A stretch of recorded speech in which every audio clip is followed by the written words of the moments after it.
Welcome back to Infidelity Tales Lab. We're incredibly grateful for your support.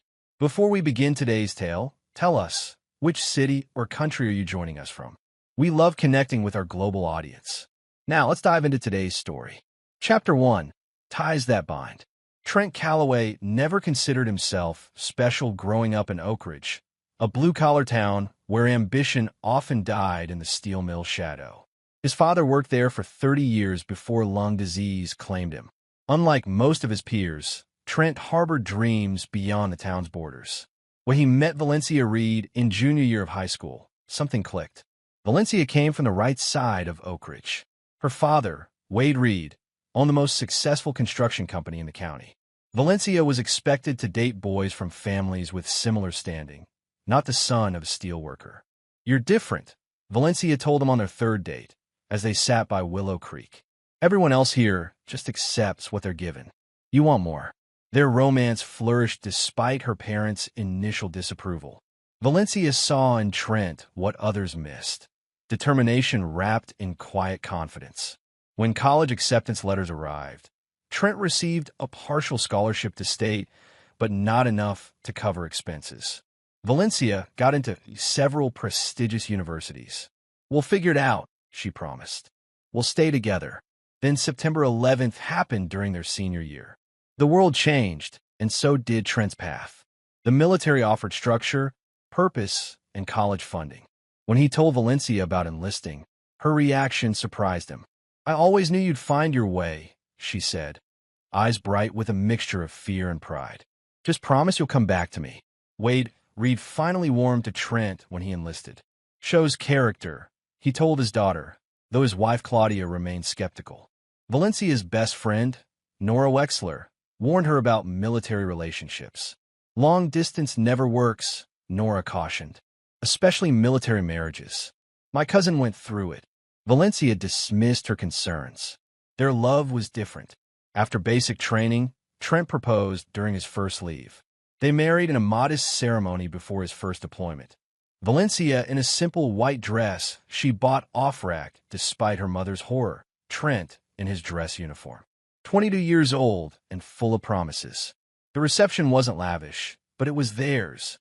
Wade made a toast that surprised everyone with its sincerity. "To the man who proved me wrong," he said, raising his glass to Trent. "Take care of my little girl." Trent's childhood friend Dexter Hayes served as best man. Dexter had taken over his father's auto repair shop in Oak Ridge and remained Trent's closest connection to home. "You hit the jackpot, man," Dexter whispered during the reception. "Don't screw it up." What no one at the wedding could see was Wade Reed's construction company was facing financial troubles. The recession had hit hard, but he maintained appearances, telling no one, not even his family, how precarious their situation had become. During his last night before deployment, Trent held Valencia close. "All right, every day," he promised. "This tour will fly by, and when I come back, we'll start building our future." Valencia smiled, but something flickered behind her eyes. Doubt, fear, or something else entirely that Trent couldn't name. "Just come back safe," she whispered, clutching him tighter. "That's all that matters." Neither realized how their promises would soon be tested in ways they never imagined. Chapter 2. Distant Shores. The heat in Afghanistan hit Trent like a physical blow the moment he stepped off the transport plane. His unit, the 87th Infantry Regiment, was stationed at a forward operating base in Kandahar province. The landscape was alien: dust-covered mountains, sparse vegetation, and a perpetual haze hanging over everything. Staff Sergeant Roscoe Bennett, a hardened veteran on his fourth tour, took Trent under his wing. "First deployment's the hardest," Bennett told him. "Not because of what happens here, but because of what happens back home." At first, Trent didn't understand what Bennett meant. He and Valencia video chatted when possible, exchanged emails daily. She sent care packages with homemade cookies that arrived as crumbs but tasted like home. She seemed supportive, asking questions about his day-to-day life while carefully avoiding mention of the dangers. 3 months in, the frequency of Valencia's messages began to decrease. The video calls grew shorter, often with Valencia claiming fatigue or plans with friends. Trent attributed it to the 13-hour time difference and the natural rhythm of life continuing without him. My wife's started renovating the house, Valencia mentioned during one call, the video quality pixelating her expression. Dad connected us with this amazing contractor, Garrison Pike. You'd like him. He's rebuilding homes for veterans when he's not working on high-end projects. Trent noted how her eyes lit up when she mentioned the contractor. Something cold settled in his stomach, but he pushed it away. That's great, he said. Just don't break the bank. Don't worry about money, Valencia replied quickly. Dad's helping out. You focus on staying safe.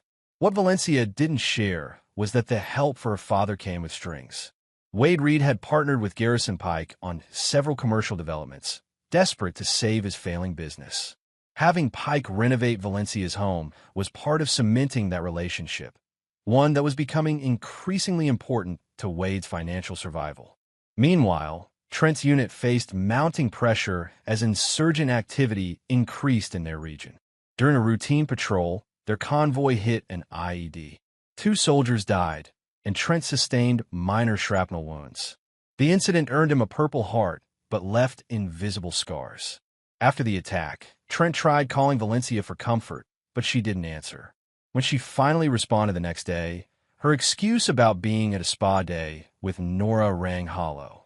Specialist Daniel Russo, who bunked next to Trent, noticed his growing concern. "Everything cool on the home front?" he asked one night. "Yeah, just the usual distance stuff," Trent replied, not wanting to voice his suspicions.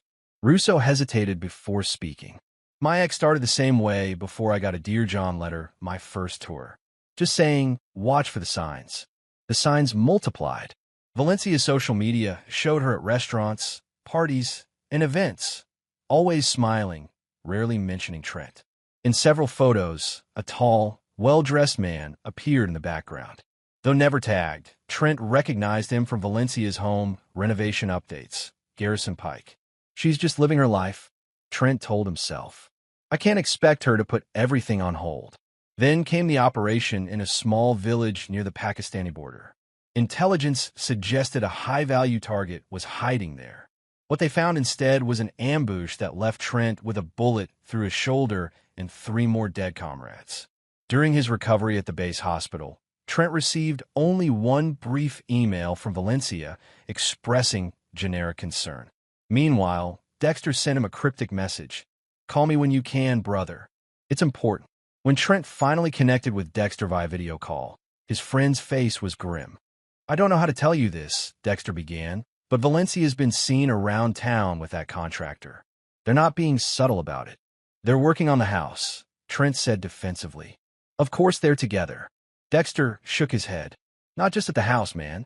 Dinner at Riversong, weekend trips to the lake." Nora tried to warn her about how it looks, but Valencia shut her down. Trent felt his world tilt. Maybe it's business. Her dad's working with this guy. "That's part of it," Dexter admitted. "Wade's company is in trouble. Word is Pike's investment is keeping it afloat. But this thing with Valencia, it looks personal, Trent." After the call, Trent stared at the ceiling of the medical unit. His shoulder wound, nothing compared to the pain in his chest. That night, he drafted an email to Valencia asking directly about Garrison Pike. He deleted it without sending. Instead, he requested emergency leave, citing family issues. The leave was denied. His unit needed him, especially with their reduced numbers. Trent would have to wait 3 more months before rotation home. 3 months to wonder what awaited him in Oak Ridge. Chapter 3. Shattered Illusions. Trent's unit returned to Fort Drum in New York on a crisp autumn day. After processing through base, soldiers reunited with waiting families. Trent scanned the crowd, spotting families embracing, children running to fathers, wives clutching husbands, but no Valencia. He pulled out his phone, finding a text sent that morning. "Sorry, can't make it to New York. House emergency. See you at home. Love you." Dexter had offered to drive up, but Trent had declined, wanting Valencia to be there instead. Now he regretted that decision as he boarded the shuttle to the airport alone. Upon landing at Oak Ridge Regional Airport, Trent found Dexter waiting. "Thought you might need a ride after all," Dexter said, embracing him. During the drive to Trent's house, the modest three-bedroom he'd purchased with his military signing bonus before deployment. Dexter was uncharacteristically quiet. "Just say whatever you need to say," Trent finally prompted. Dexter gripped the steering wheel tighter. "I'm not sure what's waiting for you at home, but be prepared. Things have changed. With Valencia, with everything. Her dad's business is barely hanging on. Pike's been the white knight, but rumors say the partnership isn't just business." When they turned onto Trent Street, he immediately noticed the changes. The once simple house now featured a new facade, landscaping, and a BMW parked in the driveway beside Valencia's Audi. "Wanted to come in?" Dexter asked as they pulled up. Trent shook his head. "I need to handle this myself." Inside, the house was unrecognizable. Open concept where walls once stood, high-end finishes, designer furniture, a showcase rather than a home. Valencia emerged from the kitchen, looking startled. Her hair was different, her clothes more expensive, but it was the diamond bracelet on her wrist that caught Trent's attention, one he'd never seen before. "Trent, you didn't tell me exactly when you'd be here," she said, moving to embrace him awkwardly. "House emergency?" he asked, stepping back. "Looks like the emergency was making it into a showroom." Valencia flushed. The renovations ran over. Garrison was just fixing. "Garrison," Trent interrupted. First-name basis with the contractor? Before Valencia could respond, a tall man with perfectly styled hair and a tailored shirt emerged from the back of the house. "Sorry to interrupt," he said smoothly. "I was just checking the guest bathroom installation." Trent's jaw tightened. "You must be Pike." "Garrison, please," the man said, extending his hand with practiced charm. "Valencia's told me so much about you. Thank you for your service." The rehearsed gratitude felt hollow. Trent ignored the outstretched hand. "What are you doing in my house when I wasn't expected home?" An uncomfortable silence fell before Valencia intervened. "Garrison, maybe you should go. Trent and I need to catch up." After Pike left, Trent confronted Valencia. "What's really going on here? And don't insult me with lies." Valencia's composure cracked. "What do you want me to say? That I've been lonely? That while you've been gone, I've had to remake my life? Dad's business is failing, Mom's drinking again, and I've been here alone trying to hold things together." "And Pike's been helping you hold things together?" Trent asked quietly. "He understands what I'm going through. He's been here, while I've been dodging bullets and watching friends die," Trent finished. "I'm sorry that was inconvenient for you." Valencia's expression hardened. "You chose to leave. You chose the military over college, over me." "I chose to serve my country and build a future for us," Trent countered. "A future?" Valencia laughed bitterly. "Look at Garrison. He built his business from nothing. He employs dozens of people. He's helping save Dad's company. What's your plan? More deployments? More months apart?" The words hung between them like shrapnel. Valencia seemed to realize she'd gone too far, but couldn't take it back. "Is there something going on between you two?" Trent asked directly. Valencia looked away. "I don't know what you want me to say. The truth will be a start." After a painful silence, Valencia met his eyes. "I care about him. It wasn't planned, but while you were gone, I realized I deserve someone who'll be here. Someone successful, with ambition beyond a military career." The admission hit Trent like a physical blow. "Someone successful," he repeated. "Right." That night, Trent slept in the guest room. The next morning, he found an envelope on the kitchen counter. Inside was a letter from Valencia requesting divorce and a check from Wade Reed for $75,000, labeled property settlement. Trent called a lawyer that afternoon.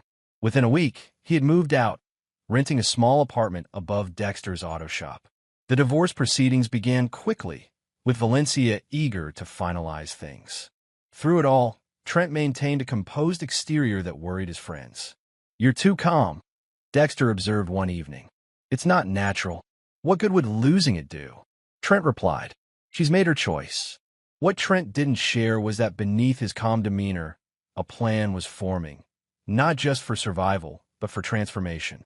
The military had taught him strategy, patience, and how to identify an enemy's vulnerabilities. Valencia and Garrison had underestimated him, as had Wade Reed with his insulting payoff attempt. They thought Trent Calloway was a stepping stone on their path to success. They would soon discover he was actually a landmine, waiting for the right pressure to detonate. Chapter 4. Foundations of Vengeance. The divorce was finalized in record time, with Valencia eager to move forward with her new life. Trent signed the papers without contesting anything, a decision that puzzled both his lawyer and Dexter. "She's taking you to the cleaners," his attorney, Leona Bradshaw, warned. "We could fight for more." "I don't want anything from her," Trent replied. Clean break. Leona, a sharp-witted divorce attorney who specialized in military cases, studied him with concern. "This isn't like most soldiers I represent. Usually, there's anger, resentment." "Who says I'm not resentful?" Trent asked with a smile that didn't reach his eyes. What no one understood was that Trent's apparent passivity was calculated. While Valencia celebrated her freedom with Garrison Pike at Oak Ridge's upscale venues, Trent was conducting reconnaissance. The military had taught him that information was power, and he gathered intelligence on his targets. Wade Reed's financial troubles were deeper than rumored. Through conversations with construction workers at Dexter's shop, Trent learned that Reed Construction had leveraged everything on a major development project, Westridge Plaza, with Pike as the primary investor and architectural lead. "Old man Reed's betting it all," said Hector Vasquez, a foreman who frequented the auto shop. "If Westridge succeeds, the company's saved. If not, he's finished." Trent also discovered Garrison Pike's reputation wasn't as sterling as his image suggested. Former employees complained about unreceived paychecks and questionable business practices.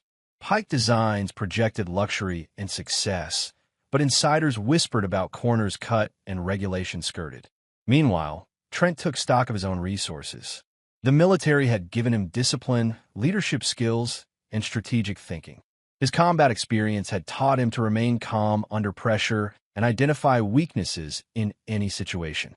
He had his modest savings, the $75,000 settlement he hadn't touched, and his VA benefits. Most importantly, he had time. Valencia and Pike thought he was broken, a jilted husband licking his wounds. Their underestimation was his greatest advantage. 3 months after the divorce, Trent enrolled in business courses at the community college using his GI Bill benefits. His focus, supply chain management and entrepreneurship. His professors noted his intensity and practical approach to every assignment. "You're not like our typical students," observed Professor Dominique Torres after Trent presented a business case study. "You're already thinking 10 steps ahead." While taking classes, Trent maintained his job at Dexter's shop, learning the business side of operations. He saved aggressively, living in the apartment above the garage and spending little on himself. Trent's military connections proved valuable when he reached out to Staff Sergeant Bennett, now stationed at Fort Bragg. "Remember how the guys always complain about our boots?" Trent asked during their call. "How they fell apart in the field." "Standard issue garbage," Bennett confirmed. "Why?" "I'm thinking about solving that problem," Trent replied. "Would you connect me with some of your current unit? I need feedback." Bennett, pleased to hear from his former soldier, readily agreed. Most of these guys would talk for hours about what's wrong with their gear. Through these conversations, Trent identified a clear gap in the market: tactical footwear that actually met the needs of operators in the field. Military contractors supplied subpar products at premium prices, while civilian options weren't designed for combat conditions. 6 months into his planning, Trent took a calculated risk. He approached Leona Bradshaw with a business proposal, legal guidance for a startup in exchange for future equity. "I need someone who understands contracts and isn't afraid of going up against established players," he explained. "Your reputation as a shark in divorce court suggests you're exactly what I need." Leona was intrigued. "What's the business?" "Specialized tactical footwear, initially targeting military and law enforcement," Trent explained, showing her his comprehensive business plan, eventually expanding to civilian outdoor markets. Impressed by his preparation, Leona agreed to represent him. "What are you calling this venture?" Trent smiled. "Callaway Tactical. Simple, direct, honest, everything Pike Designs isn't." While building his business foundation, Trent maintained surveillance on Valencia and Pike. Their relationship had grown increasingly public, with Valencia now working at Pike Designs as a client relations specialist, a position created specifically for her. The Westridge Plaza development had broken ground with significant media coverage, positioned as Oak Ridge's economic revitalization project. What Pike didn't realize was that Trent had been systematically connecting with key players in the construction and development industry, suppliers, contractors, even building inspectors, establishing relationships that would prove valuable. One evening, Dexter confronted Trent as he reviewed material samples in his apartment. "You're planning something, aren't you? This isn't just about moving on." Trent looked up from his work. "What makes you say that?" "You've got that look, same one you had when Billy Thornton bullied us in 10th grade, before you orchestrated his social downfall without ever throwing a punch." Trent chuckled at the memory. Billy deserved what happened. "So do Pike and Valencia," Dexter acknowledged. "Just tell me you won't do anything that'll land you in prison." "I'm not interested in prison visits." "Nothing illegal," Trent promised. "Just appropriate consequences." What Trent didn't share with Dexter was that his plan was already in motion. Earlier that week, he'd met with Colin Maxwell, a building inspector with a reputation for thoroughness, who had been passed over for the Westridge Plaza inspections in favor of a more flexible colleague. "Must be frustrating to see corners cut," Trent had commented during their meeting. Maxwell's expression had darkened. "Pike's got friends in the permit office. But karma comes around eventually." "Maybe karma just needs a little direction," Trent had suggested. As autumn turned to winter, Trent's dual efforts progressed. Callaway Tactical developed prototypes based on feedback from active military personnel, while his network of contacts around the Westridge development expanded. Valencia and Pike remained oblivious, celebrating their successes at charity galas and industry events, their pictures frequently appearing in local media. At one such event, photographed for the Oak Ridge Chronicle Society page, Pike was quoted, "Success isn't about where you start, but where you end up. Some people just don't have what it takes to make it in this business." Trent cut out the quote and pinned it to his wall, a daily reminder of what he was working toward. Not just a business, but vindication. Not just financial success, but justice. As the foundations for both his company and his revenge solidified, Trent received unexpected news. His old unit was being deployed again, and some of his former comrades had requested his newly developed boot prototypes for field testing. "This could fast-track our development," Leona noted when he told her. Trent nodded. "And give us credibility no one can question." The pieces were falling into place. While Valencia and Pike planned their engagement announcement, scheduled to coincide with the Westridge Plaza's Phase 1 completion, Trent prepared for a different kind of unveiling, one that would shake the very foundation of everything they were building. Chapter 5. The Unraveling. The Westridge Plaza development had become Oak Ridge's crown jewel, at least on paper. The first phase was nearing completion, with luxury retail spaces already leased to high-end brands never before seen in the modest town. Local newspapers praised Garrison Pike as a visionary bringing prosperity to Oak Ridge, with Wade Reed riding his coattails back to financial solvency. Valencia had become the project's unofficial spokesperson, her transformation from military wife to sophisticated businesswoman complete in the public eye. Behind the scenes, however, tensions were mounting. Construction delays had pushed the budget beyond initial projections. Pike had pressured contractors to cut corners to maintain the timeline, creating a web of compromises known to few outside the project. What Pike didn't realize was that Trent had positioned himself at the center of an information network. Through Dexter's connections with construction workers, Trent learned about substituted materials and skipped inspections. Through Leona's legal contacts, he discovered the precarious financing arrangements Pike had established, leveraging future phases to fund current construction. "Pike's building a house of cards," Leona observed during one of their strategy sessions for Callaway Tactical. "One strong wind." Trent nodded. "And I'm about to become a hurricane." His opportunity arrived 6 months into the Westridge development when the project's safety officer, Winston Baxter, stopped by Dexter's shop with brake problems. "Stress is killing me," Winston confided while waiting for repairs. "Pike's pushing us to finish the main pavilion for some big announcement event, but there are issues with the structural supports." "Serious issues?" Trent asked casually. "Serious enough that I've documented everything and sent registered letters to cover my ass," Winston replied. I'm not going down when this comes to light. That evening, Trent made 2 calls. The first was to Colin Maxwell, the building inspector who'd been sidelined from the Westridge project. The second was to Simone Torres, an ambitious reporter for the Oak Ridge Chronicle who'd been relegated to human interest stories despite her investigative background. I might have something that would interest you, Trent told Simone. A story about Oak Ridge's biggest development and questions no one's asking. Meanwhile, Callaway Tactical had progressed from prototype to limited production. The boots Trent had sent with his former unit had performed exceptionally in Afghanistan, generating buzz within military circles. Using his settlement money and a small business loan guaranteed by the VA, Trent had secured manufacturing capacity with a factory in Maine that specialized in military-grade footwear.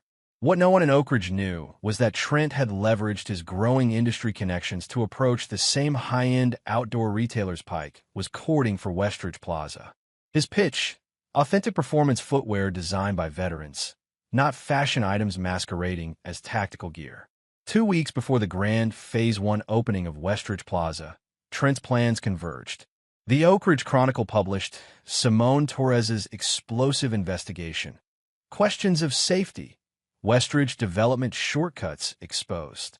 The article detailed substituted materials, skipped inspections, and structural concerns backed by Winston Baxter's documentation and Colin Maxwell's professional assessment. The same day, the Department of Building Safety announced an emergency inspection of all Westridge Plaza structures before any occupancy permits would be issued. Construction halted immediately. Pike was blindsided. At an emergency meeting with Wade, Reed, and other investors, he projected confidence. This is a minor setback. Some disgruntled ex-employee making noise. We'll handle it. Valencia, now sporting an ostentatious engagement ring, publicly defended Pike in a press conference. These allegations are baseless attacks on Oak Ridge's economic future. Garrison Pike's reputation for excellence speaks for itself. What they couldn't know was that Trent had already met with the major retailer signed for Westridge Plaza, presenting evidence of the structural concerns and offering them space in a competing development. One actually built to code in neighboring Clayton County. 3 retailers pulled out of their Westridge contracts within days, citing safety concerns. The project's financing began to wobble as banks questioned the development's viability. Pike scrambled to contain the damage, pushing his political connections to expedite new inspections and offering concessions to keep retailers committed. But the bad news continued when whistleblowers from Pike's previous projects came forward with similar stories of cut corners and safety violations. Valencia found herself in an impossible position. Her father's company was completely leveraged on Westridge's success. Her fiancé was facing mounting allegations. Her carefully constructed new life was showing cracks. Late one night, she appeared at Dexter's shop after hours, finding Trent working on financial projections for Callaway Tactical. "You're behind this, aren't you?" she demanded, eyes red from crying. Trent looked up calmly. "Behind what? Don't play innocent. The inspections, the article, the retailers pulling out, it's all too coordinated." "Sounds like karma to me," Trent replied. "Or maybe just the consequences of cutting corners." Valencia's composure cracked. "You don't understand what you're doing.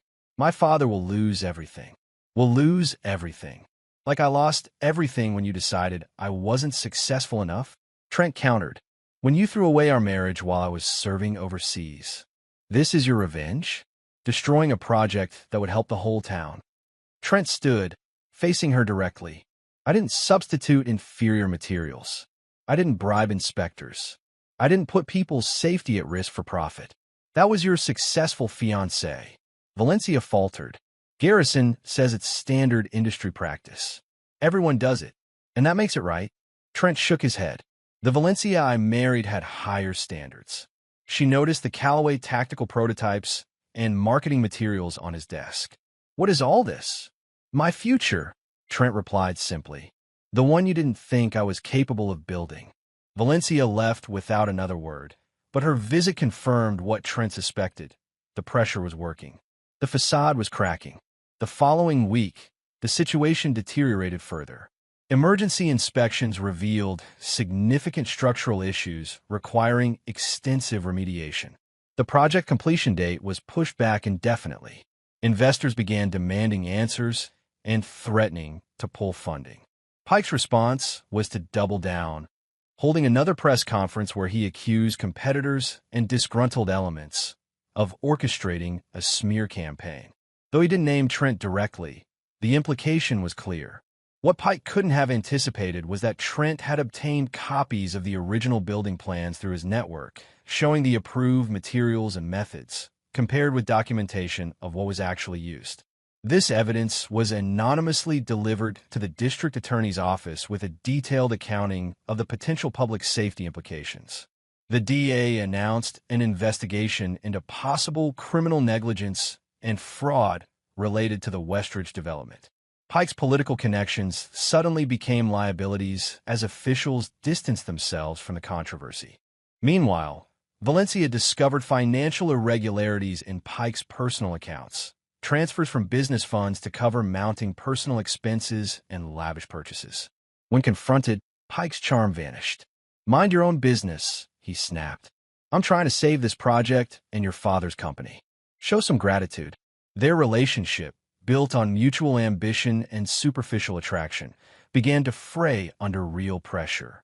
Valencia started to see Pike not as the successful visionary she'd thought, but as someone who took shortcuts and assigned blame rather than accepting responsibility. Everything Trent wasn't. The final blow came when 3 of the major banks financing Westridge Plaza called their loans due to material breach of development agreements. Pike lacked the liquidity to cover the demands, and Wade Reed's company wasn't in position to help. At the height of the crisis, Trent launched Callaway Tactical with a media campaign featuring testimonials from active military personnel. The company's motto, "Built with integrity, tested in combat," was a not-so-subtle contrast to Pike's faltering reputation. Within days of launch, Callaway secured a limited contract with a Special Forces unit, a credential that immediately established the company's legitimacy. Orders began flowing in from military personnel and law enforcement agencies who had heard about the boots through the veteran community. When Pike tried to secure emergency financing to save Westridge Plaza, he discovered that potential investors had already been approached about Callaway Tactical's expansion plans. Several had chosen to back Trent's venture instead, impressed by his approach and the product's authenticity. The unraveling was complete when Wade Reed, facing financial ruin, made a desperate decision.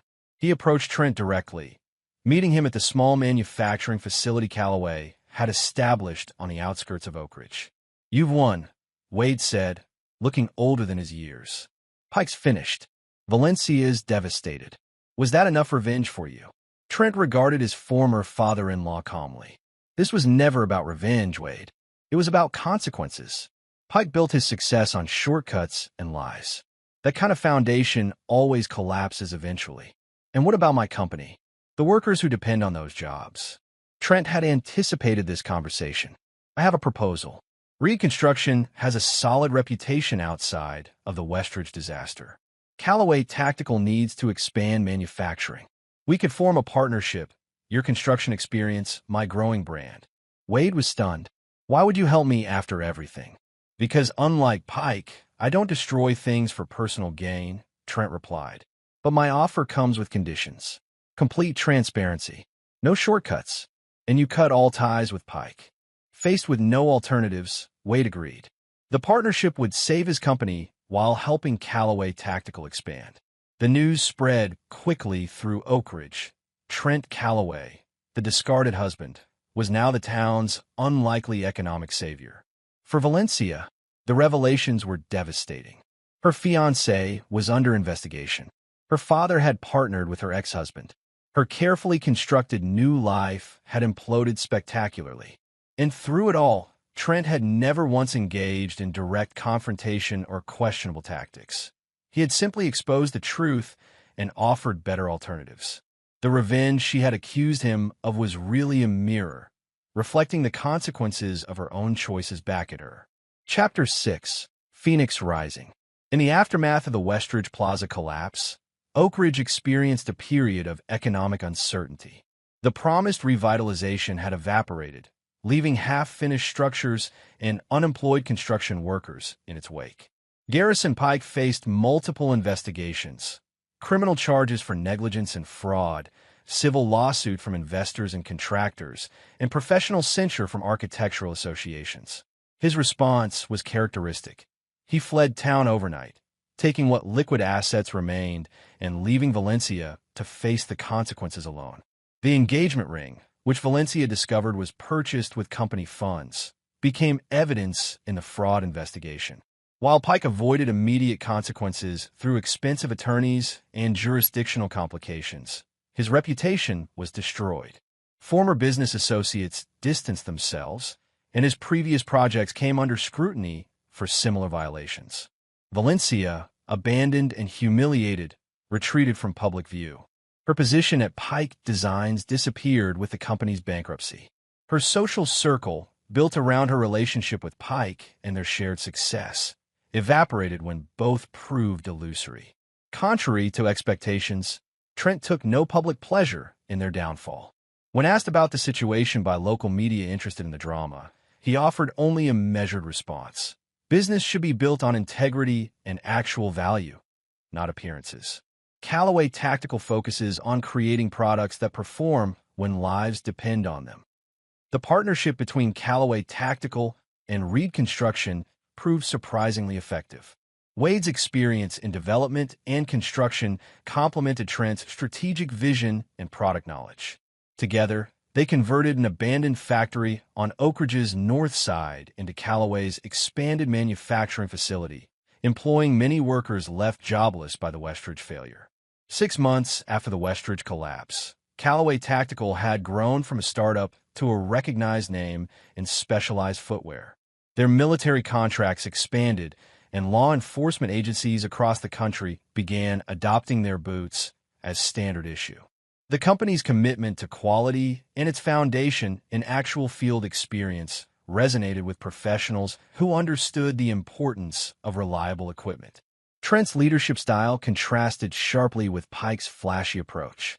He maintained a modest office in the factory, regularly walked the production floor, and knew every employee by name.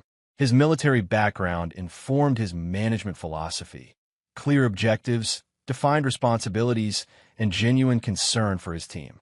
The success brought unexpected attention. Industry publications featured Callaway Tactical as an emerging player disrupting established manufacturers. Veteran organizations praised the company's hiring practices, which prioritized former military personnel. Investment offers arrived regularly, though Trent remained selective about external funding. One evening, as Trent reviewed expansion plans in his office, Dexter arrived with surprising news. "Valencia's back working at the diner," he said, referring to the local restaurant where she had waitressed during college. "Nora says she had no choice. Her parents are selling their house to pay legal fees, and she's got nowhere else to go."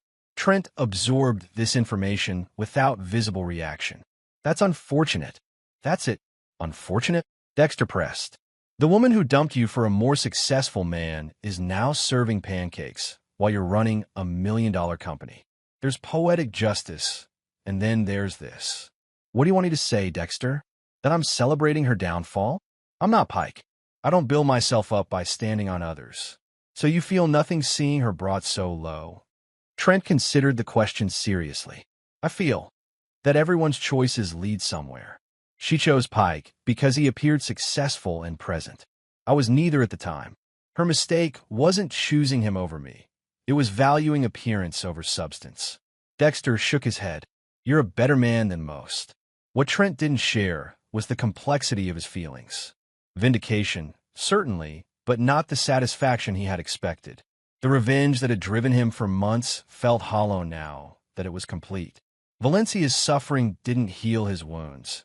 Only his own success and forward momentum did that. The following week, Callaway Tactical received an unexpected visitor. Valencia arrived at the factory reception area, clearly uncomfortable but determined. "I need to speak with Trent," she told the receptionist. "It's personal." When Trent emerged from his office, Valencia barely recognized him. Gone was the military crew cut, replaced by a more relaxed style. His posture remained disciplined, but he carried himself with the confidence of someone who knew exactly who he was and where he was going. "Valencia," he acknowledged. "Let's talk in my office." Once the door closed, Valencia spoke rapidly. "I know you orchestrated everything. The inspections, the article the investors pulling out. You systematically destroyed Garrison and took my father's company in the process." Trent leaned against his desk. "Is that what you came to say?" "I came to ask why," she replied, voice breaking. "Was humiliating me so completely necessary? Was ruining my life worth it?" "I exposed Pike's fraudulent practices and offered better alternatives to investors and retailers," Trent corrected calmly. "Everything that happened stemmed from his actions and choices, and yours." "My choices? I made one mistake." "You chose a man who built his success on lies and shortcuts," Trent interrupted. "You chose appearance over substance, Valencia. That wasn't a mistake. It was a revelation of character." The words landed like physical blows. Valencia's carefully constructed indignation crumbled. "So this was your revenge? Showing me how wrong I was?" "This wasn't about revenge," Trent replied. "It was about building something real while Pike built illusions. The fact that his illusions couldn't withstand scrutiny isn't my fault." "And what about us? Did what we had mean anything to you?" Trent's expression softened slightly. "It meant everything to me. That's why your letter hurt so deeply. I deserve someone successful." Those words stayed with me through every day of building this company. Valencia flinched at hearing her own words quoted back. "I was wrong," she admitted quietly. "About so many things." "Yes, you were," Trent agreed without malice. "But your mistake wasn't leaving me. It was measuring success by the wrong metrics." After a pause, Valencia asked, "What happens now? With us?" "Nothing. That chapter is closed," Trent replied. "But if you're asking about your future, that's entirely up to you." "Easy for you to say from your position," she said bitterly. "I've lost everything." "No, you've lost the illusion of everything," Trent corrected. "Just like I did when I came home to find you with Pike.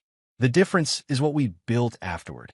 Their conversation was interrupted by Leona Bradshaw arriving for a scheduled meeting. Seeing Valencia, she raised an eyebrow, but remained professional. "Should I come back later?" she asked Trent. "No, we're finished," he replied, turning to Valencia. "Good luck, Valencia. I mean that sincerely."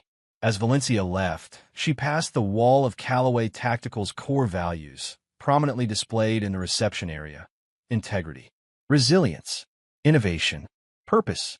Words that once would have seemed quaint to her now felt like an indictment of all she had valued and lost. That evening, Trent met with Wade Reed at the factory to discuss expansion plans. Despite their complicated history, they had developed a functional professional relationship. "Valencia came to see you today," Wade noted. "It wasn't a question." "She did," Trent confirmed. "She's struggling," Wade said, the concern of a father evident in his voice. "Claudia and I are doing what we can, but the legal bills—" Trent nodded. "I heard you're selling the house." "No choice. Pike left us holding most of the bag," Wade admitted. "The partnership with you saved the business, but our personal finances are another matter." After their meeting concluded, Trent made a decision that surprised even himself. Through an anonymous arrangement facilitated by Leona, he purchased the Reed family home at its full market value, allowing the bank to place it in a rental program that permitted the Reeds to remain as tenants at a reduced rate. When Dexter discovered this arrangement, he was baffled. After everything they put you through, why help them? Trent struggled to articulate his reasoning. Because revenge wasn't the point. Building something better was. And because carrying hate is heavier than carrying compassion. As Callaway Tactical continued its ascent, Trent maintained his focus on expansion and innovation. The company opened a research facility dedicated to developing new materials and designs. They launched a civilian line that quickly gained traction in outdoor and workwear markets. National retailers began carrying their products, and international distribution deals were in negotiation. Meanwhile, Garrison Pike's legal troubles mounted. Unable to secure high-profile contracts after his reputation collapsed, he attempted to launch a new venture in Florida under a different company name. The scheme unraveled when previous clients recognized him and alerted authorities to his presence. Valencia, gradually rebuilding her life, enrolled in community college courses while continuing to work at the diner. The experience of serving others rather than being served proved transformative. The humility forced upon her created space for genuine self-reflection. 1 year after the Westridge Plaza collapse, Oak Ridge had recovered. Callaway Tactical's success generated ancillary businesses and opportunities. The abandoned Westridge site was eventually purchased by a regional developer who, working with Reed Construction, converted it into a mixed-use development with more modest but sustainable goals. Trent, now 31, had achieved success beyond what either he or Valencia had imagined possible during their marriage. Yet material success wasn't what drove him forward. It was the knowledge that he had built something authentic, a company that reflected his values and created genuine value for others. His revenge, if it could be called that, wasn't in Valencia and Pike's downfall. It was in proving that integrity and perseverance could achieve what shortcuts and appearances couldn't. Lasting success built on solid foundations. Chapter 7. Empire Building. 5 years after the Westridge Plaza debacle, Callaway Tactical had evolved from a specialized footwear company into Callaway Performance Systems, a comprehensive provider of tactical gear, training, and consulting services with operations across the United States and contracts in 12 countries. The company's headquarters remained in Oak Ridge, though the original factory had expanded multiple times to accommodate growing production demands. The abandoned industrial zone surrounding the facility had transformed into a vibrant business park housing suppliers, technology partners, and support services, all part of the Callaway ecosystem. Trent's leadership approach had become legendary within the industry. His military background informed his management philosophy: clear objectives, defined responsibilities, and genuine concern for his team. But it was his strategic vision that truly distinguished the company. While competitors chased trends, Callaway identified and solved fundamental problems for operators in the field. The difference between us and everyone else, Trent explained to new employees, is that we never forget who we serve and what's at stake when our products are deployed. This unwavering focus on end-user needs earned Callaway contracts with elite military units, federal law enforcement agencies, and international security organizations. Their testing protocols, which subjected every product to real-world conditions before approval, became industry standards. The company's expansion into training and consulting happened organically when clients began requesting guidance on equipment implementation and operational procedures. Trent built this division by recruiting veterans with specialized expertise, creating a second career path for former operators while enriching Callaway's knowledge base. By any measure, Trent Callaway had become the embodiment of success. The company employed over 500 people, annual revenues exceeded $100 million, and industry publications regularly featured him as a visionary leader who had disrupted established markets through innovation and authenticity. Despite his professional accomplishments, Trent maintained a relatively private personal life. He had purchased a modernized farmhouse on 30 acres outside Oak Ridge, where he could find solitude after demanding days. His closest relationships remained with Dexter and a small circle of military friends, though his position necessitated a broader social network. Leona Bradshaw, whose early legal support had been crucial to Callaway's formation, now served as chief legal officer and one of Trent's most trusted advisors. Their professional relationship had deepened into genuine friendship based on mutual respect and shared values. "You never actually talk about it," Leona remarked during a rare social dinner at Trent's home. The transformation from jilted husband to industry leader. "It's quite the story." Trent smiled, because it's not the story most people think it is. "Oh, what's the real story then?" "It's not about revenge or proving Valencia wrong," Trent replied, choosing his words carefully. "It's about finding purpose. The military gave me that once. When I lost it, and her, I had to find something new to drive me forward. And building an empire was it." Leona pressed. "Building something meaningful," Trent corrected. "Something that matters to people who put their lives on the line. The size was never the point." What Trent didn't articulate was how completely his identity had evolved beyond his past. The pain of Valencia's betrayal had faded, replaced by appreciation for the catalyst it had provided. Without that breaking point, he might never have discovered his true capabilities or purpose. Meanwhile, Oak Ridge had been transformed by Callaway's success.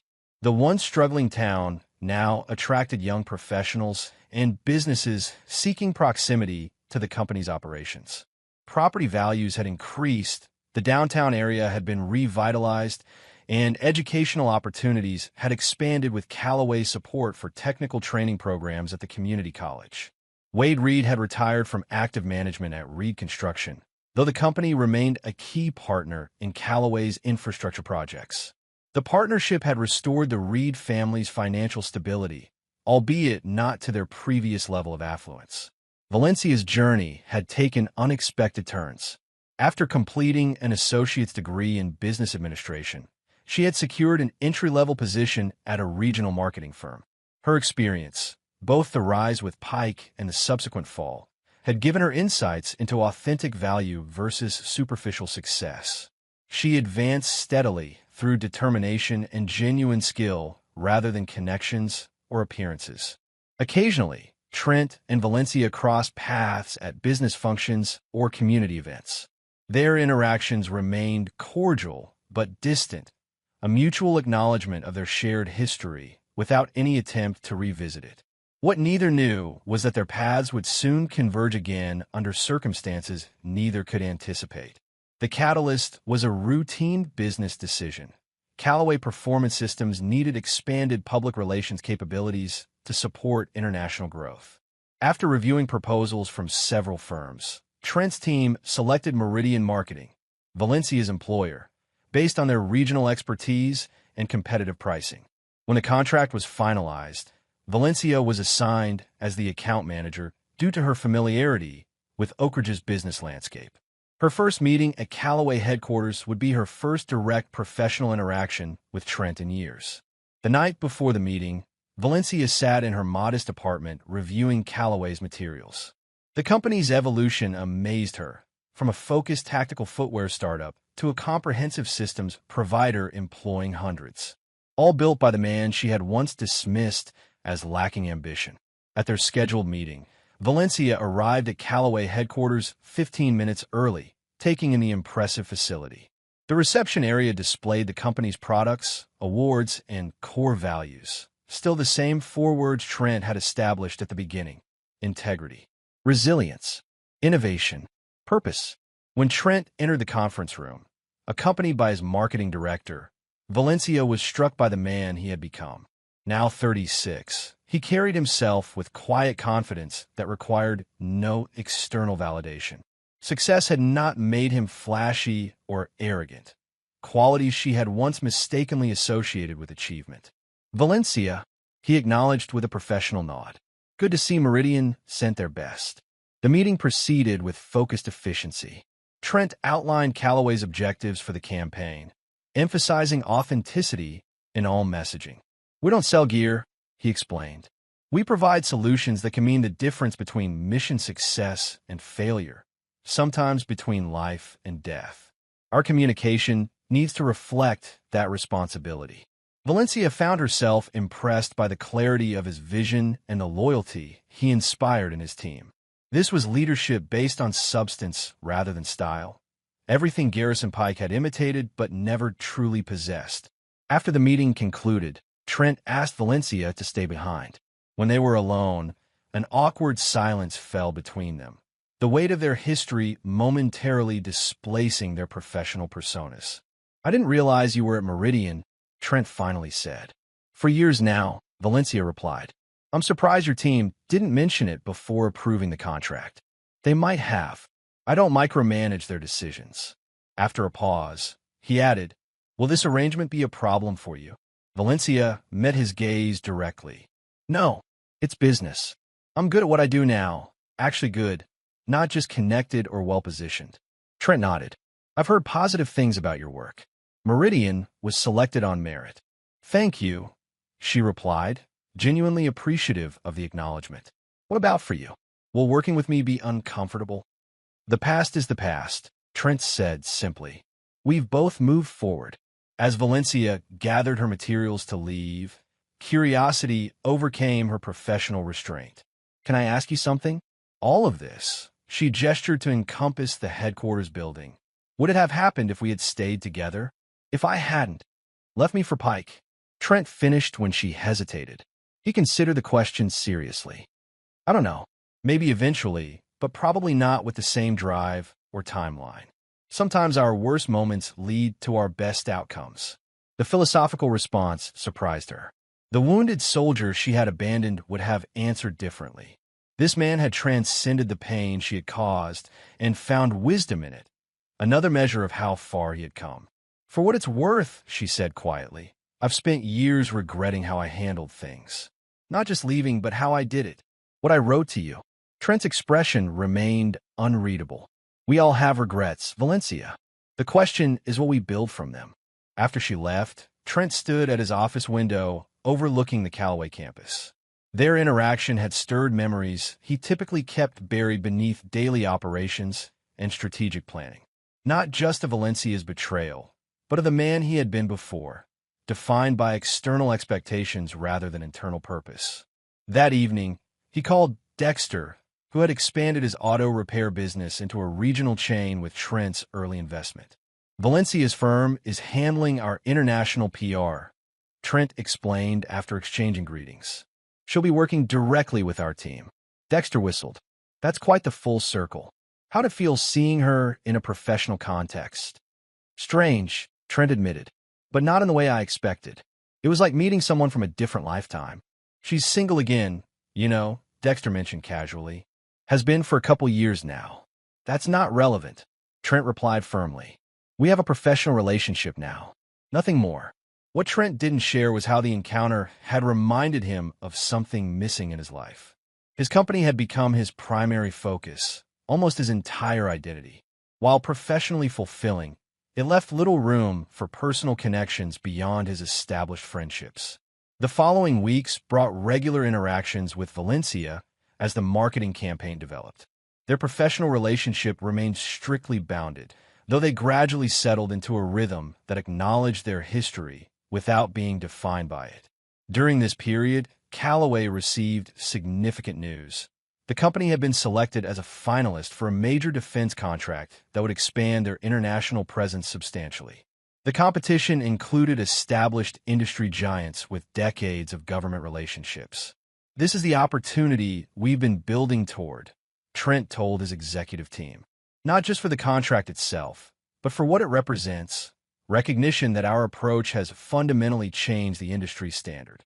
The final presentation would take place in Washington, D.C., requiring coordination between technical, operational, and marketing teams. Valencia's role expanded to help craft the public-facing elements of the proposal, giving her deeper insight into Callaway's operations and Trent's leadership approach.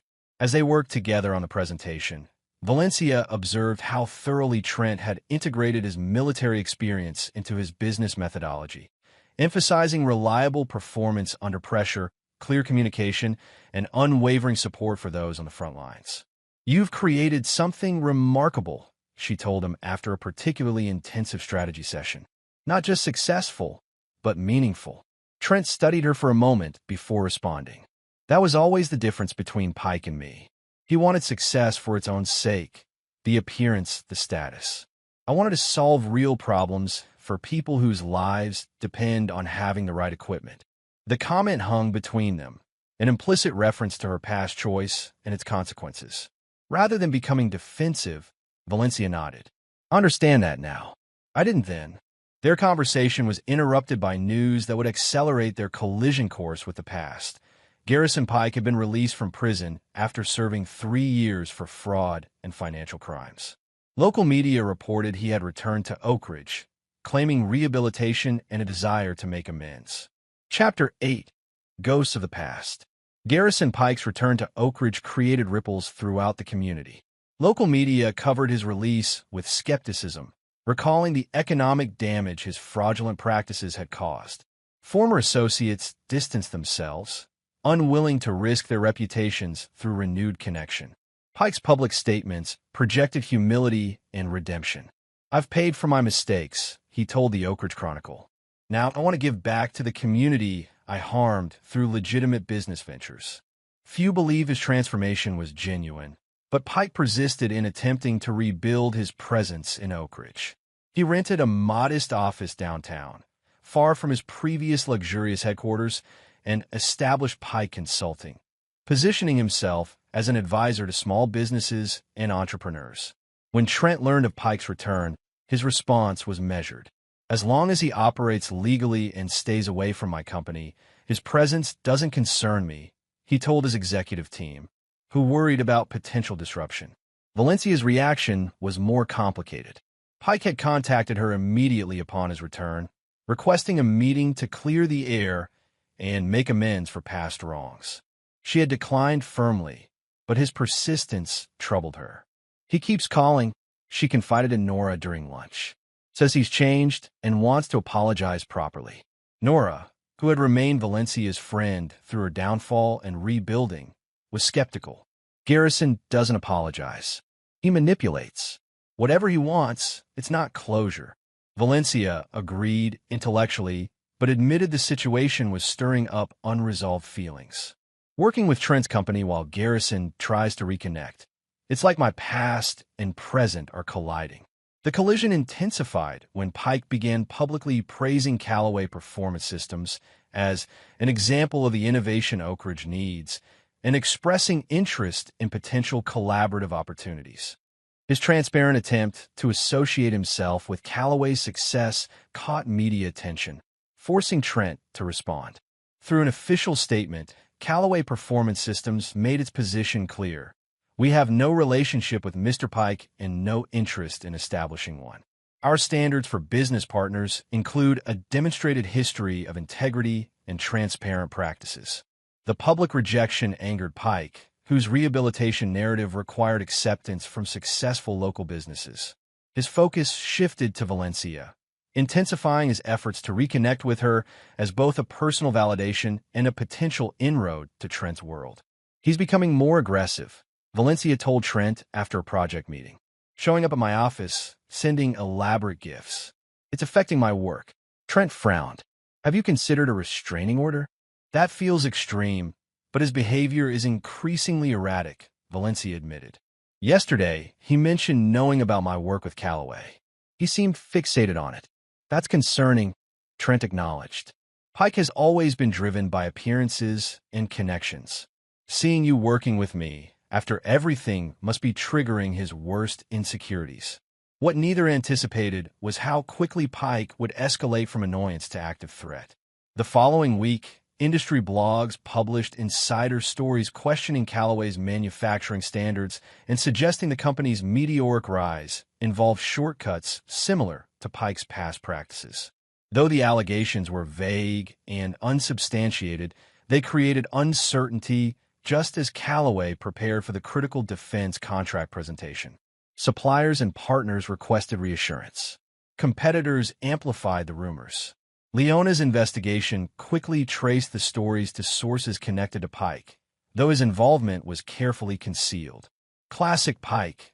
He's trying to create doubt through innuendo," she reported to Trent. "Nothing actionable yet, but the timing is obviously intended to disrupt the contract bid." Valencia was horrified when she discovered Pike's campaign. "He's using the same tactics you exposed years ago. Now against you," she told Trent. "I feel responsible since my connection to both of you gave him the opening." "You're not responsible for his actions," Trent replied firmly. "But your insight into his methods could be valuable in countering them." As the defense contract presentation approached, Pike's attacks grew more sophisticated. Financial analysts received anonymous tips suggesting Callaway's growth was unsustainable. Manufacturing employees were approached about potential safety concerns that could be shared with regulatory agencies. Pike was leveraging every contact and tactic to undermine the company Trent had built. The situation reached critical mass when Pike managed to access preliminary marketing materials for the defense contract through a junior employee at Meridian who had previously worked for him. The breach compromised sensitive elements of Callaway's proposal strategy. Valencia discovered the leak and immediately reported it to both her superiors at Meridian and to Trent. Pike manipulated my colleague using their past relationship, she explained. He's been planning this for weeks. The crisis required immediate response. Trent convened an emergency meeting with his executive team and legal counsel. We have two challenges, he outlined. First, securing our proposal and adapting to the breach. Second, neutralizing Pike's ongoing campaign without being distracted from our objectives. While Callaway's technical team worked to revise their presentation strategy, Leona developed the counteroffensive against Pike. We need to expose his methods without engaging in the same tactics, she emphasized. Maintaining our integrity is non-negotiable. Valencia, though not part of Callaway's team, offered crucial assistance. I know how Pike operates, his contacts, his pressure points, his methods. Let me help. Her involvement created a strange alliance between former spouses now united against a common adversary. Working closely together revealed to Valencia how thoroughly Trent had transformed from the soldier she had married into the leader before her. Strategic, composed under pressure, and unwavering in his principles. For Trent, Valencia's assistance provided unexpected clarity about his own journey. Her insights into Pike's psychology helped anticipate and counter his moves. But more importantly, her presence forced Trent to finally confront and release lingering resentments he hadn't fully acknowledged. Their strategy against Pike developed along two paths. Officially, Callaway Performance Systems issued a comprehensive response to the rumors, inviting industry analysts and journalists to tour their facilities and review their quality control processes. The transparency neutralized much of Pike's innuendo campaign. Unofficially, Valencia leveraged her knowledge of Pike's past to identify his current vulnerabilities. His rehabilitation narrative depended on maintaining the appearance of legitimate business practices. Any suggestion that he was reverting to previous patterns would undermine his carefully constructed comeback. Through Leona, they discovered Pike had approached several of Callaway's competitors with promises of insider information, technically a violation of his parole conditions regarding corporate espionage. Rather than having him arrested immediately, they documented his activities meticulously, building a comprehensive case. We're not just defending against his current attacks, Trent explained to his team. We're ensuring he can't repeat them. As the defense contract presentation date approached, Pike grew increasingly desperate. His campaign against Callaway wasn't achieving the desired impact, and his attempts to re-establish himself in Oak Ridge's business community were faltering as his true intentions became apparent. In a final reckless move, Pike attempted to approach members of the Defense Contract Selection Committee directly, offering concerning information about Callaway's practices that they should consider before making their decision. This overreach provided exactly the opening Trent and Valencia had anticipated. The committee members reported Pike's contact attempts, triggering an official investigation into potential interference with government procurement processes, a serious federal offense. When Pike realized the trap he had walked into, he made one last desperate attempt to salvage his position. He contacted Valencia, demanding she meet him or he would release information about her that would end her career and relationship with Callaway. Valencia immediately informed Trent and Leona about the threat. Together, they arranged for Valencia to meet Pike at a public restaurant, with hidden recording devices and Leona's legal team watching from nearby tables. At the meeting, Pike's facade of rehabilitation completely collapsed. He alternated between threatening Valencia and attempting to charm her with memories of their past relationship. When neither approach worked, he revealed his true motivation. This was never just about business, he admitted bitterly. It's about Callaway. The man was nothing when you left him for me. Nothing. Now he's running the company I should have built, living the life that should have been mine. The difference is that Trent built his success on solving real problems with real solutions, Valencia replied calmly, while you built yours on appearances and shortcuts. Pike's expression darkened. You think you understand him? The man orchestrated my downfall and took everything from me. His precious integrity is a front. He's more calculating and ruthless than I ever was. No, Garrison, Trent simply exposed the truth about your methods. The consequences were of your own making. As Pike became more agitated, he inadvertently confessed to his recent campaign against Calloway, including details of how he had manipulated people and planted false information, all captured on the hidden recording devices. The following day, Pike was arrested for parole violations and new charges related to corporate espionage and attempted interference with government contracting. The evidence Valencia had obtained ensured he would face significant additional prison time and permanent restrictions on his business activities. With Pike neutralized, Calloway's team refocused entirely on the defense contract presentation. The crisis had actually strengthened their position by demonstrating the company's resilience and integrity under pressure, qualities particularly valued by defense procurement officers.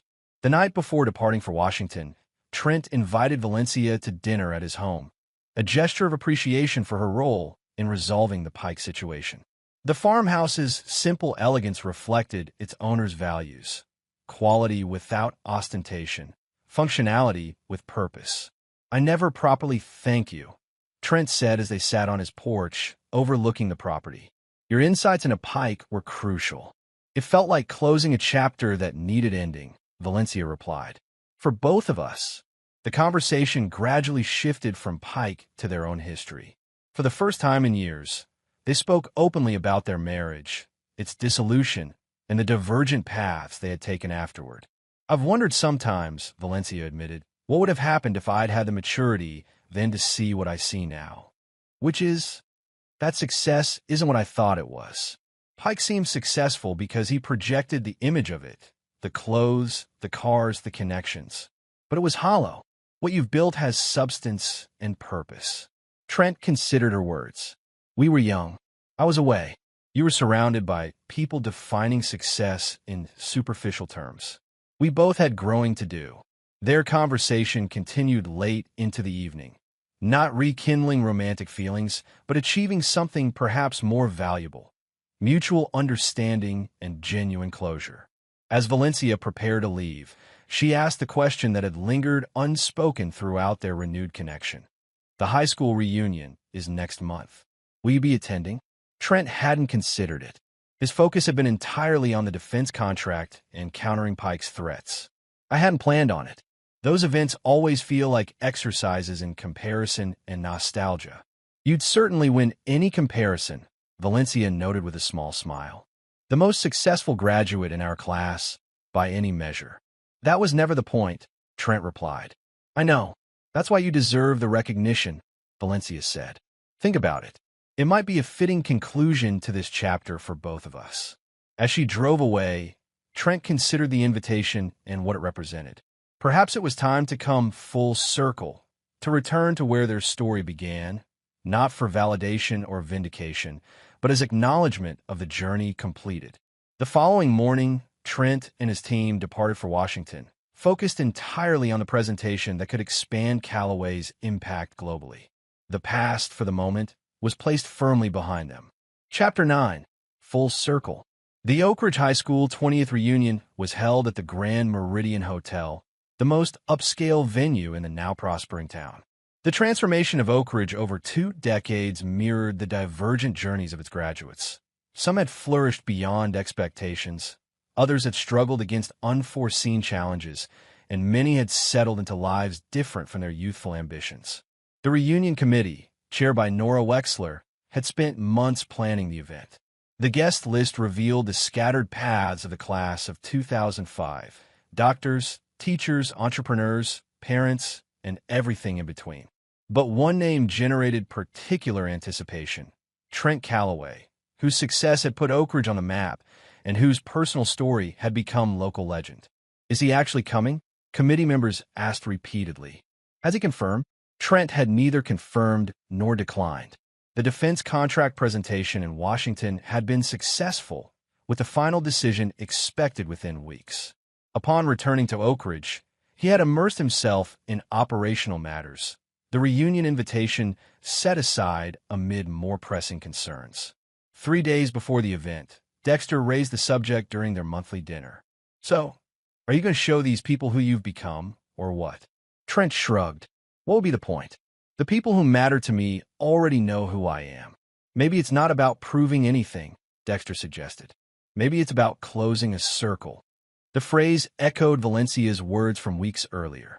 Trent considered how much had changed since their high school days, since his return from deployment to find his marriage shattered, since the painful rebuilding that followed, since the recent confrontation with Pike that had finally exorcised old ghosts. "I'll think about it," he told Dexter, though he remained uncertain. The morning of the reunion, Trent received the news he had been waiting for. Callaway Performance Systems had won the defense contract, securing the company's international expansion and validating its approach against entrenched competitors. The team celebrated the achievement, though Trent remained characteristically focused on implementation rather than accolades. That evening, as the reunion began at the Grand Meridian, speculation about Trent's attendance grew among former classmates. His absence would be conspicuous, his presence momentous. Valencia arrived early to help Nora with final arrangements. She had debated attending, knowing her history with Trent and Pike would be a subject of inevitable gossip. But she had earned her place in Oak Ridge through years of rebuilding her life and reputation. She belonged at the reunion as much as anyone. "Have you heard if Trent is coming?" Nora asked as they arranged name tags. "I suggested he should, but he seemed reluctant," Valencia replied. "It might be for the best. Our history would overshadow everything else."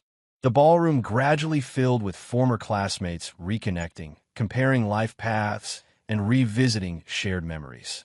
Many had followed Trent's success from afar, reading about Callaway Performance Systems in business publications or seeing the company's products used by law enforcement and military personnel. As the evening progressed, Valencia found herself engaged in conversations about her marketing career, carefully navigating questions about her past relationships. She had built a respectable professional identity separate from both her failed marriage and her disastrous relationship with Pike. The woman who had once valued status above substance had evolved into someone who understood the difference between them. Shortly after the formal dinner began, a stir swept through the ballroom. Heads turned toward the entrance where Trent Callaway stood, dressed not in flashy attire, but in a well-tailored suit that projected quiet confidence. He had come alone, without entourage or fanfare. The room fell momentarily silent as former classmates processed his presence. This was the local success story in the flesh, the jilted husband who had transformed rejection into empire. Valencia felt her heart beat faster as conversations resumed with increased energy. Trent moved through the room with natural ease, greeting former classmates without pretension. His manner was engaged but reserved, exactly as Valencia would have expected from the man she now knew him to be.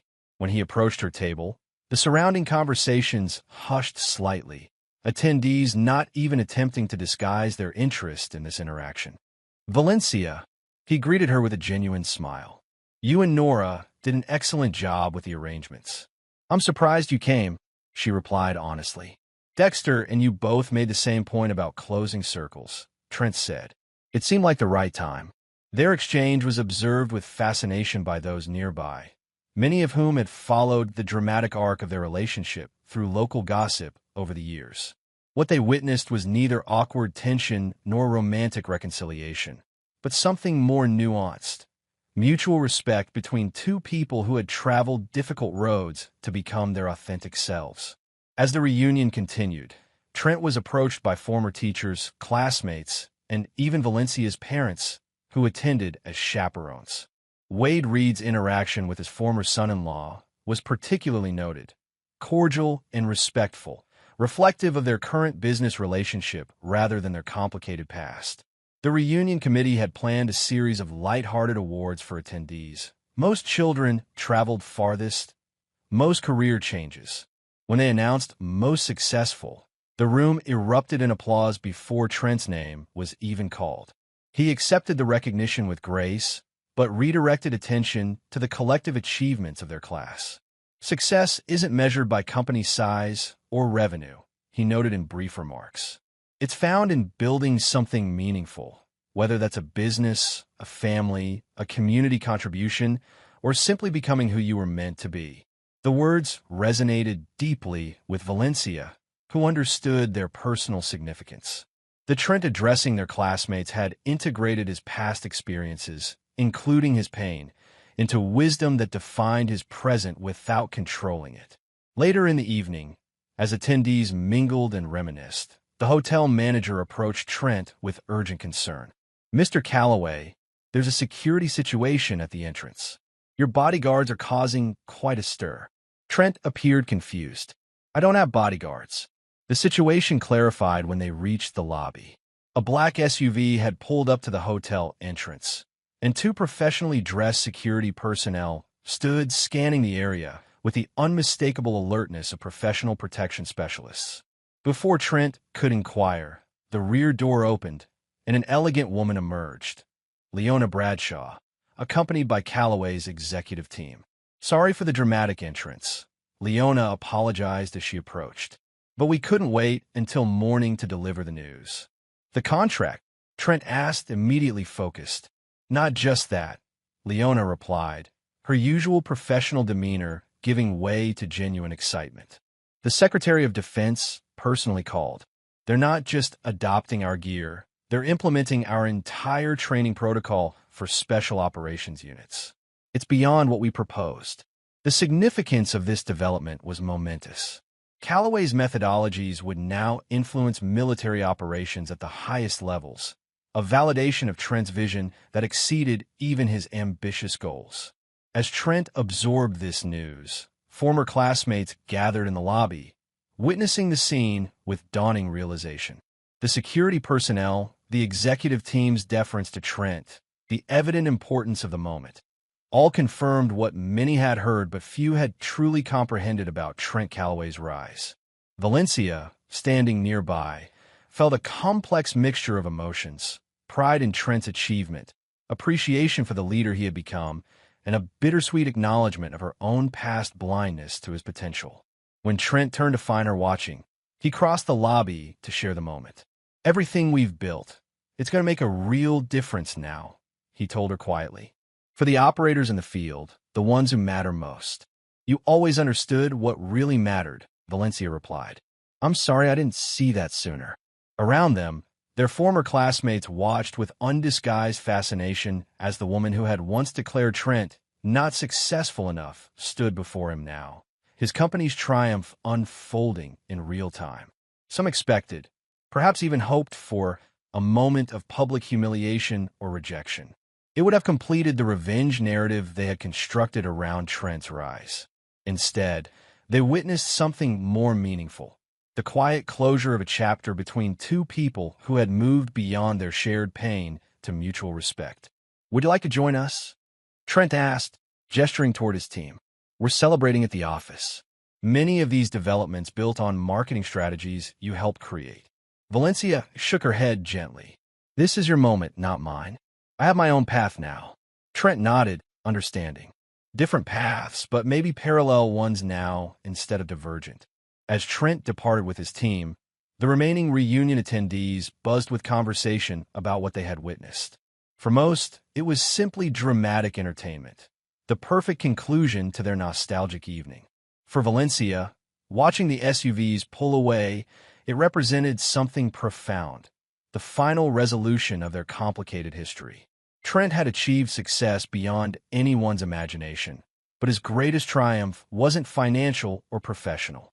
It was becoming a man defined by purpose rather than resentment, by vision rather than vindication. The following morning, as attendees departed Oak Ridge to return to their scattered lives, local media reported two significant developments: Callaway Performance Systems' landmark defense contract and Garrison Pike's additional sentencing for parole violations and new charges. The contrast between these stories provided perfect symmetry. The man who had built his success on integrity reaching new heights, while the man who had relied on shortcuts and appearances faced the consequences of those choices once again. Trent returned to his farmhouse after the celebration with his team, reflecting on the completion of a journey that had begun with a devastating betrayal. The revenge he had once craved had materialized in a form he could never have anticipated, not through Valencia's downfall or Pike's imprisonment, but through his own transformation into someone who had transcended their impact on his life. The military had taught him that true victory wasn't about destroying enemies, but about achieving objectives that mattered.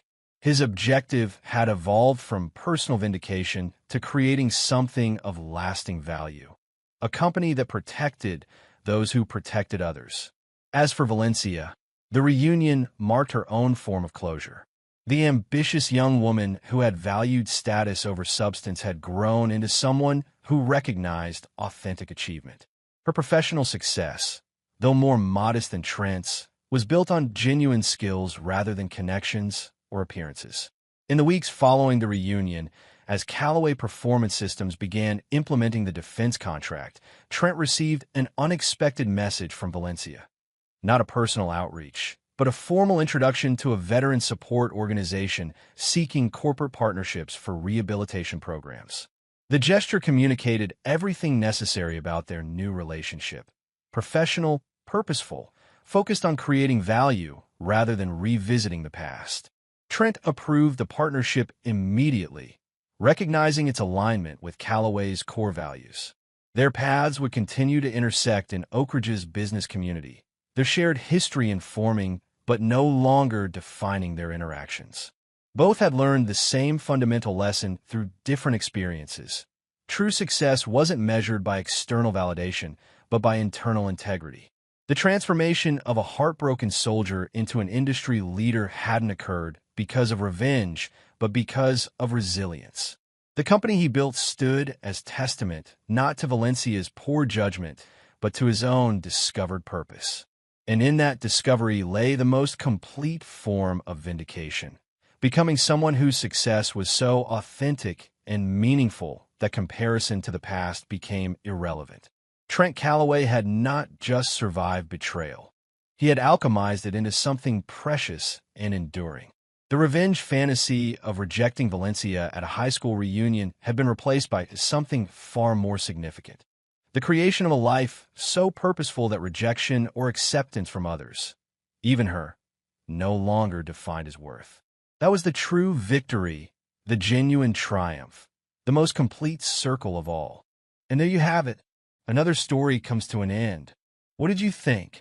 I'd love to hear your thoughts in the comments below. If you enjoy this story, consider joining our community by subscribing. It means the world to us. For more stories like this one, check out the recommended videos on screen, and I'll see you there.